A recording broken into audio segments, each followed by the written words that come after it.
Defense News. It's proudly sponsored by Navy Federal Credit Union.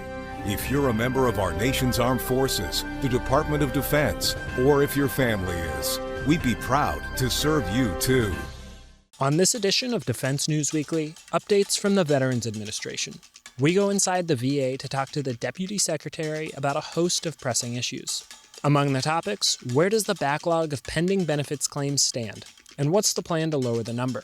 Also, electronic health records. We get an update on one of the administration's longest-running efforts. Plus, what's the status of staffing cuts? Our reporter gets the details. It's those topics and more in the latest in news and analysis, from the Pentagon to the platoon, here on Defense News Weekly.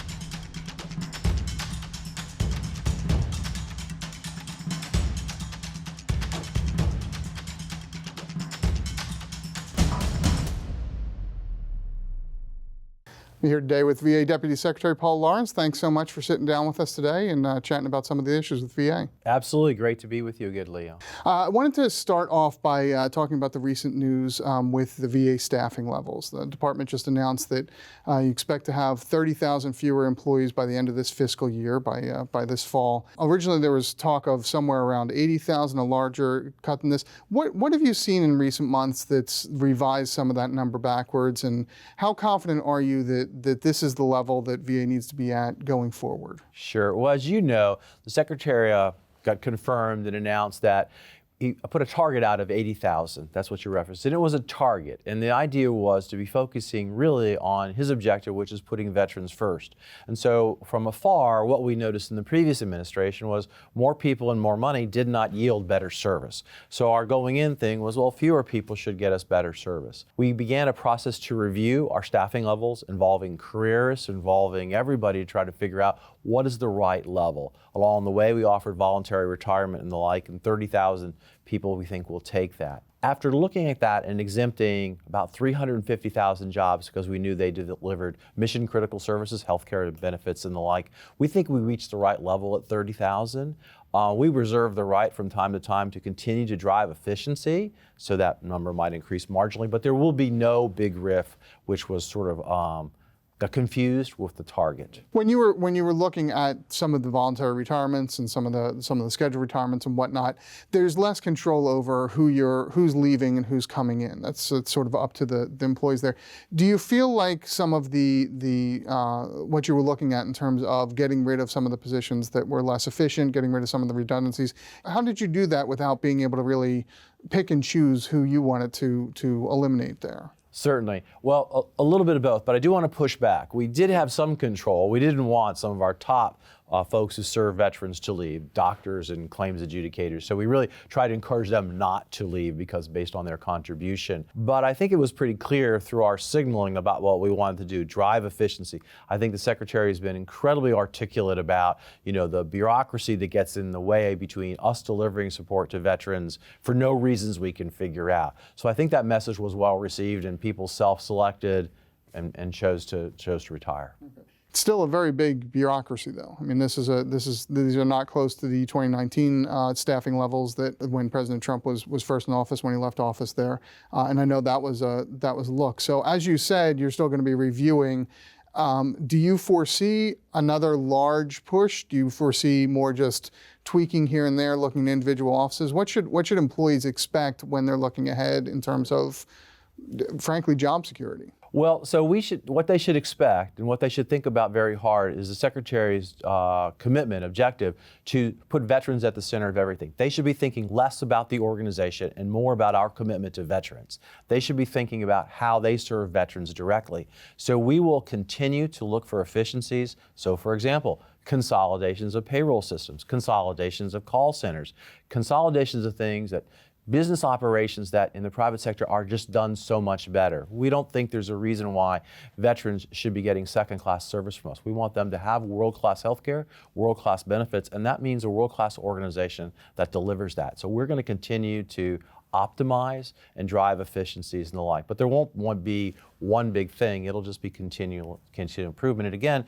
I would want to drive this is being driven by, in fact, a lot of the feedback we're getting from the folks who actually deliver the service. Well, and I wanted to build off that because one of the things the Secretary said in his testimony on Capitol Hill is it's been a struggle to really get a handle on who's in the workforce, how many employees there are, exactly where people are positioned because of the size of the bureaucracy. So you've been here for just a few months now since your confirmation. Do you feel like you and the senior leadership have a better handle now on who works for VA and where they are, so you can make those kind of analysis going ahead? Oh, yes. A lot's gone on in the time we've been here. The Secretary's been here, I think, 5 months. A lot's gone on in terms of diving into the information, understanding how the systems and processes work. And as you know, many of the folks who are joining the team or have joined the team have been here before, so there's a less of a learning curve. Okay. And in terms of, and you're talking about the right mix here, we've heard for years about the need for more mental health specialists. You mentioned doctors and physicians who have been here. Will VA still be hiring? Will VA still be looking for those positions that they need to fill in, and even while you're trying to maintain a more restrained workforce here? Oh, absolutely. We've been very, very clear, and the Secretary has been incredibly articulate about this. We will cut contracts, we will get rid of middle-level bureaucracy so that we have money available to hire just those professionals, doctors, nurses, claims adjudicator, to deliver services to veterans. Our position has been from the very beginning, we are not cutting healthcare, we are not cutting benefits, we are expanding those to do exactly that. But as you know, it's a very competitive market for healthcare professionals in the United States, and I think globally. So we're in that market too, trying as hard as we can. Well, and that's an interesting point to bring up, because I wonder if the last 5 months, 6 months, and again, you haven't been here for all of this, but is there any concern that the rhetoric around this, some of the pushback with folks on Capitol Hill and some of the concerns about right-sizing the force has discouraged recruits from coming in? I know VA is always, there's always a fair amount of churn with any big healthcare system. There's going to be turnover there. Is there a worry about being able to recruit the best of the best to bring them into the hospitals, to bring them into the benefits offices? I haven't heard it, and I think just the opposite. I think people want to go to work for an organization that is really trying to get better. The reputation about the VA, especially for the last 4 years, has been this place that doesn't work. It's a large bureaucracy. Why would you ever want to go work there? Secretary Collins, just listen to him, brings real energy and real commitment to serving veterans. This is the place to be. It's easy with him as a leader to sell our mission and explain it and want people to, and ask people to join us. I can tell you from the quality of resumes I'm seeing, of people who want to join, it is higher. And so I think it's an exciting time to be here. And so, yeah, folks who are listening, va.gov, look for a great job there. When we come back, an update on the long-running effort to convert the VA's health records from a paper system to an electronic one. Stay tuned.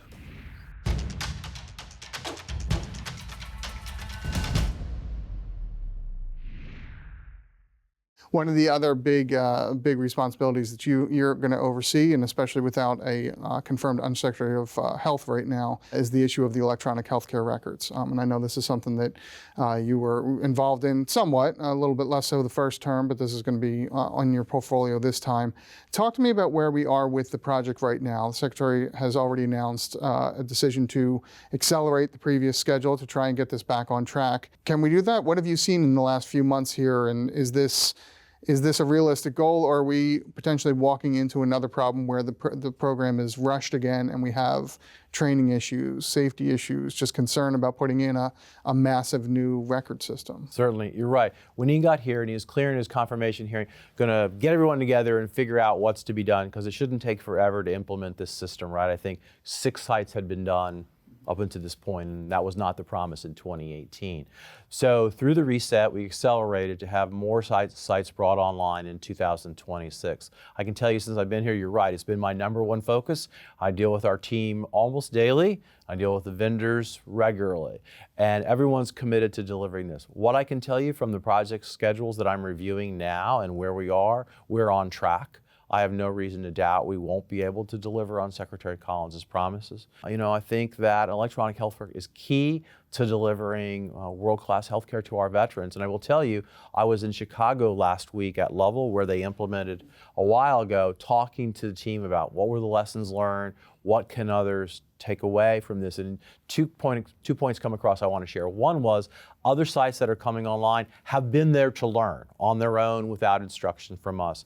And then I did a roundtable at the end with veterans, and to a person, man and woman, they talked about how much better their care was since the electronic health record had been implemented, how the doctors were no longer staring at screens, looking for information, but spending more time individually working on their health care. It was the most rewarding part of my visit, and I think that's the promise we will be able to deliver to every veteran. Okay, and that's anecdotal, but that's an important shift here. I mean, there has been concern for years among a lot of the healthcare staff about A, whether the project's going to go forward, and B, whether or not the project is going to benefit. So do you feel like that narrative is shifting now with some of the recent decisions and some of the recent direction, that not only can you make sure that you're going to get the training in there, but you can get the buy-in from staffers? Right, absolutely. I believe that's the right word, shifting. There's more to do. There's more echoing of the good stories. And so what I'm planning to do this summer is go visit every site that's going to come online in 2026. And I'm going to come back every 3 months to make sure they're on schedule, that we actually do this. The visit to Chicago was incredibly rewarding from what I saw, especially from those veterans. Admittedly, it was anecdotal, but it could have been, quite different, but they were unprompted, providing real insights to examples of how that record benefited their care. Okay, and you mentioned the vendor, Oracle Cerner. There's been some back and forth over the years too about, who's asking for what. Was it VA not being clear enough on some of their things? Was it the vendor not being clear enough in how they delivered? Do you feel like those lines of communication are cleared up now, and you're both on the same page in terms of what you need the records to do, what you need the training to do? Obviously, stuff has as you go along. I'm not saying is everything fixed perfectly, but do you feel like you're on the right path with them? Well, yes, absolutely. And ironically, you've come today on one of my bi-weekly meetings with Oracle leadership. They will be here. We will talk about that. These conversations are very candid. They want to succeed just as much as we do. It doesn't do their brand any good to be associated with a project that struggles. It's been a long time working on this one. We are getting smarter. We continue to improve based on the lessons learned. But yes, the communication is very clear, and they're with us to get this done. Okay, after we finish this up, I'll just wander up to the meeting with you and sit down. Probably not, but that's okay. So, one of the people who won't be in the meeting is, and I referenced this before, a Undersecretary for Health, because you still don't have one confirmed. There's quite a few leadership positions who aren't confirmed because of some fighting with the Senate and some work done. How is that affecting leadership right now? I don't want to accuse you guys of not being able to get your stuff done, but having a full staff is part of being able to move ahead. I know the Secretary has expressed frustration that his Undersecretary for Memorial Affairs has not been confirmed yet. There's a handful of positions that are still up there. What are you seeing, and how much is it complicating some of these reform efforts that you're putting forward? Yeah, it's an interesting situation, Lee, and I'm glad you're bringing this up. We're pretty proud that we have all our nominees identified and either through the process waiting to be confirmed or waiting to get hearings. We think this is happening far faster than ever before. But you're right, we're doing important things where we need leaders. So for example, it's budget time and we're waiting for our CFO to be confirmed, right? Sam Brown, legitimate war hero, we need him here to run the cemeteries. So, certainly our nominees for health and benefits will be there too, probably in the same situation. So yes, VSOs are writing the Senate and telling them, please, they need their folks confirmed. So yes, we would ask for all kinds of help to get that done. We will be better when we have senior leaders here doing the things that they're specialized in. Quite frankly, it's a little worrisome. These people are sitting at home not earning money. And so while we think the mission is awesome, almost all of them are veterans. They're really drawn by what here, but at some point, the personal economics could be a problem. So, if any senators are listening, I'd ask them to please consider our nominees and push them to the front of the line. So you were Undersecretary for Benefits in the first Trump term. So you've been on both sides of this, and you went through the confirmation process this time. Talk to me about the relationship with Congress, because it has been a rocky one, at least from the Democratic side.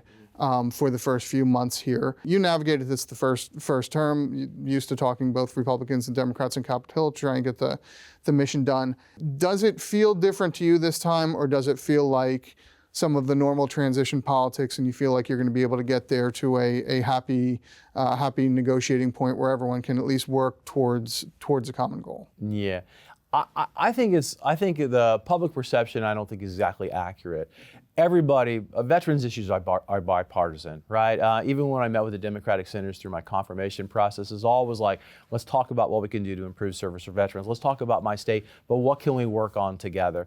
Yes, I understand how politics works, but at the end of the day, we're all going to work together to make things better for veterans. I have found in my conversations with them, their staffs are better informed than we were here 8 years ago. They seem better informed. They seem the conversations are much more focused, not just on what legislation can we pass, but what outcomes for veterans can we deliver, right? When they talk about the healthcare record, they understand what it's supposed to do, and so they ask questions about that. You said the vets issues are bipartisan. Do you feel like they're in the public consciousness right now? So there's been a lot on Capitol Hill.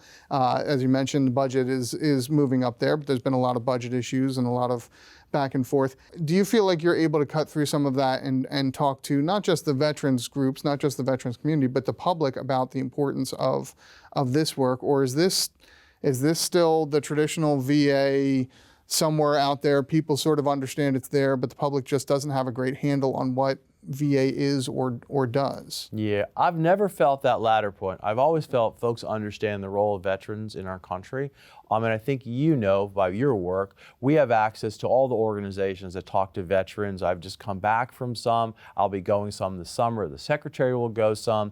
I think the Secretary has an incredible public profile. He's on TV all the time. He's with you. So if he's a great spokesperson for what we're doing. So no, I don't feel that at all. There's a lot going on, but it always seems like the veterans issues are in the conversation. And again, push on. It's never the what, it's the how. We want things to be better for veterans. We debate what's the best approach. In recent years, we've had those moments. We had the PACT Act passage. We had the Choice Act during Trump's first term.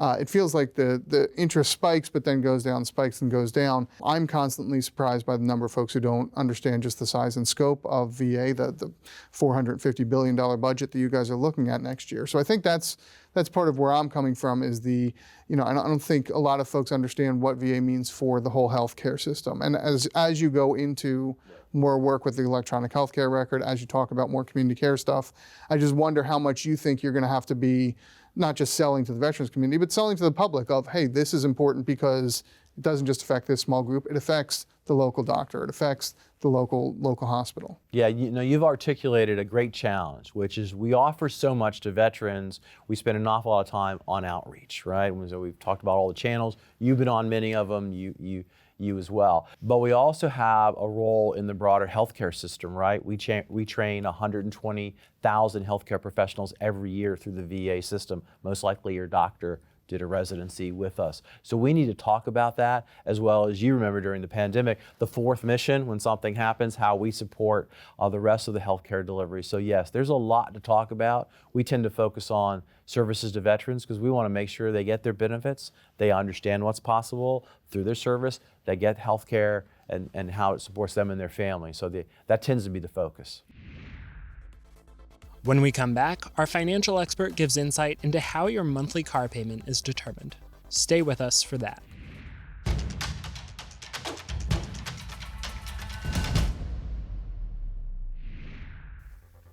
Welcome back. Just like looking under the hood, looking at car payment paperwork can leave many people mystified. On this edition of Money Minute, Jeanette Mack from Navy Federal Credit Union is back to give you some tips on how it works. In the market for a new car, but not sure if you can swing the monthly payment? The biggest factor in what you'll pay every month is the purchase price. Plus, you'll need to factor in the taxes, title, and fees on top of that. The best way to lower the monthly payment on your new car is by making a sizable down payment. The more you put down, the lower your payment. Then there's the interest rate. Of course, the lower the interest, the lower the payment as well. Even a 1% difference matters. Your credit score can help secure a lower interest rate. The higher your score, the better your chances at negotiating your rate. Next is the loan term. how long you'll have to pay off your loan. A longer term may lower your payment, but you'll pay more in interest over time. So choose a term that fits your budget while paying off your loan as quickly as possible. A great way to see what your payments may be is to use an online auto loan calculator for a quick estimate, because the pro move in car buying at the dealership is to know before you go. To get more coverage of military and defense topics, log on to the coordinates of militarytimes.com and defensenews.com for more headlines. And to be the most up-to-date drill sergeant screaming at the recruits, sign up for our early bird brief, compiled each morning bringing you the most recent headlines. And if social media is how you stay up to date, follow us on YouTube, Facebook, Instagram, and X. And we're on TikTok, so go follow us there as well. When we come back, we dust off the crystal ball and look into the future of what's next at the VA. Don't go away.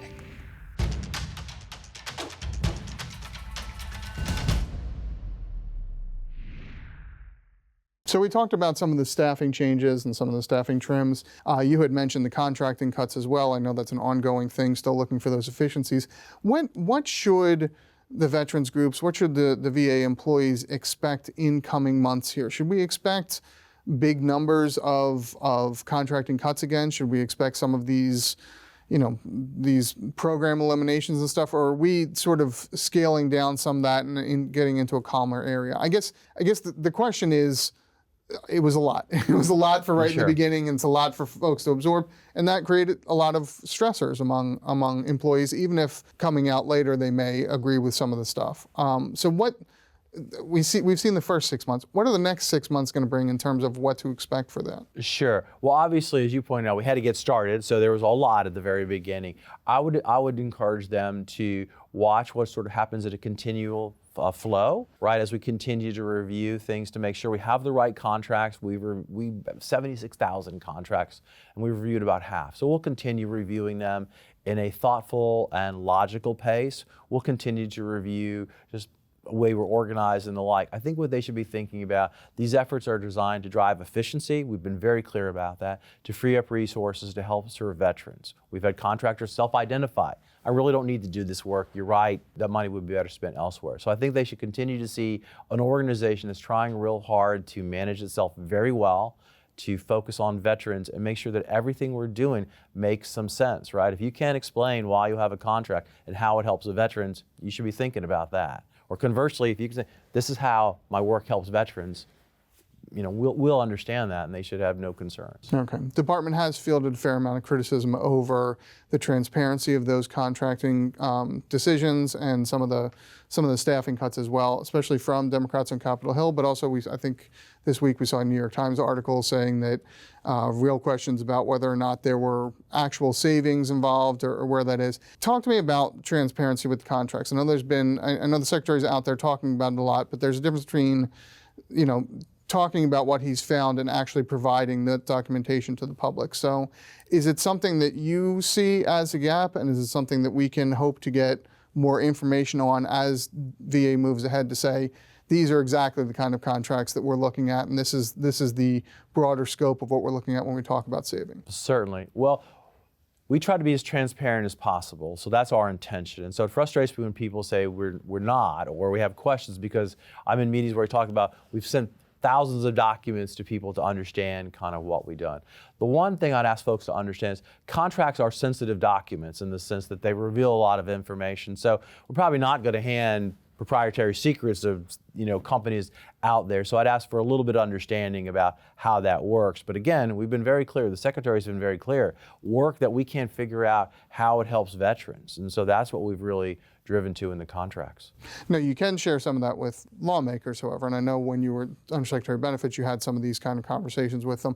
Do you, you said you feel like it's a different relationship than what we're seeing from the public, and that's always part of the challenge with Congress. There's part of the performance, and there's the actual work that's being done behind the scenes. So again, are you concerned with the relationship with Congress at this point? Do you feel like you guys have a good working relationship with Democrats so that you can at least make your case and get out there what you need to do? I'm sort of discounting the Republicans because I've heard nothing but positives from Chairman Moran and from Chairman Bost, but Senator Blumenthal, Senator Murray, Chairman Takano have been pretty critical so far, saying that they don't feel like they're getting all the information that they want. Yeah, well, that's unfortunate. I don't know all of those conversations, but I've had great relationships with both sides of the aisle, explaining, had good conversations, even acknowledging about where we disagree. But again, we never disagreed on the outcome. We never disagreed on wanting veterans to get their benefits faster or their healthcare services better. We never disagreed on that. It was more how to be done. It was conversations around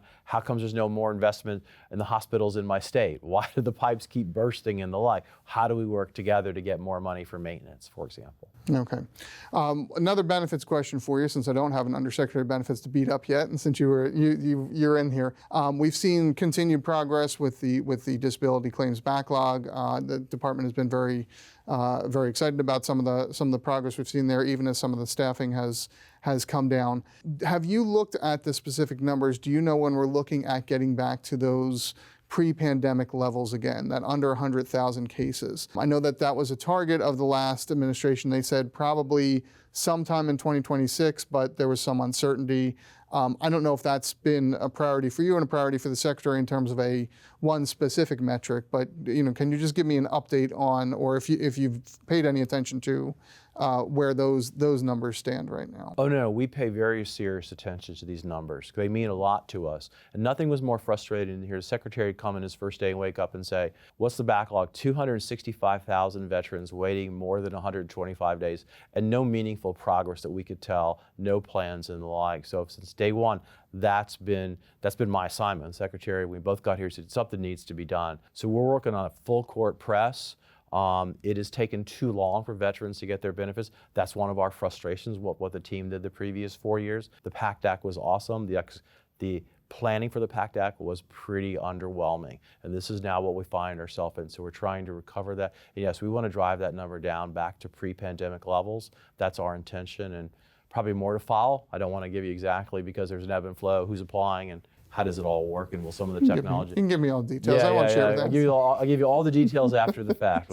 When we reach new records, you'll be the first to know. No, but you mentioned the PACT Act too. That's been a point of concern because of the volume of the work and because of how quickly that went in and everything. Where do you see the PACT Act stuff going from here? I mean, do you feel like the department's on the right schedule here? Do you see one of the things that I've been interested in is there's a lot of focus on the claims process. There's a lot of focus on getting folks into the healthcare system. There hasn't been as much focus on, or at least as much public reporting on the research, on now that we've got these resources, are we going to find ways to prevent some of the toxic exposure injuries that we've seen, especially from the recent wars? So is that a priority? Is there a path ahead where we start to see the PACT Act not just VA catch up with where they need to be, but actually start to expand, start to get ahead of some of these issues? Certainly. I would hope so, because there's a couple kind of things going on here. So one is, of course, we have to deliver on the promises, the benefits of the healthcare. And as you remember from Blue Water Navy, when that law was passed, there was a 6-month stay while folks plan. So not having that with the PACT Act set things in motion that we're still recovering from, right? But you're right. One of the most complicated things is understanding the science, and then also working with DoD to make sure the situations don't exist that create these problems. Those are less dramatic. We can tell you about the backlog every day, but execution of science takes time. So yes, that is going on. I think we have a large research budget. Those things are taking place, but they're probably not going to get the day-to-day sort of thing you'd expect. Okay. Last question for you here. When I sit down with you again in 6 months, which I hope to do, what am I going to be asking you about? You'll have a budget at that point. You'll have had another 6 months of reforms here. What do you think we're going to be seeing at the start of next year that has really changed and transformed VA? Certainly. We'll be talking about a handful of things. We'll be talking about where the backlog is, because you'll be seeing a press release undoubtedly over that period of time of us reaching some new low level. Okay, you'll be talking to me about electronic health records, because I'll be telling you what's going to happen in Michigan in several months from then. We're talking about some of the other things we've done in terms of better care, some changes we've made, some efforts to make the organization more efficient and deliver benefits to our veterans and healthcare to our veterans faster. So we'll have a host of things that we'll have accomplished that you'll want to talk about at that time. All right, great. I'm looking forward to it. Thank you so much, sir. Appreciate it. Thank you, Leo.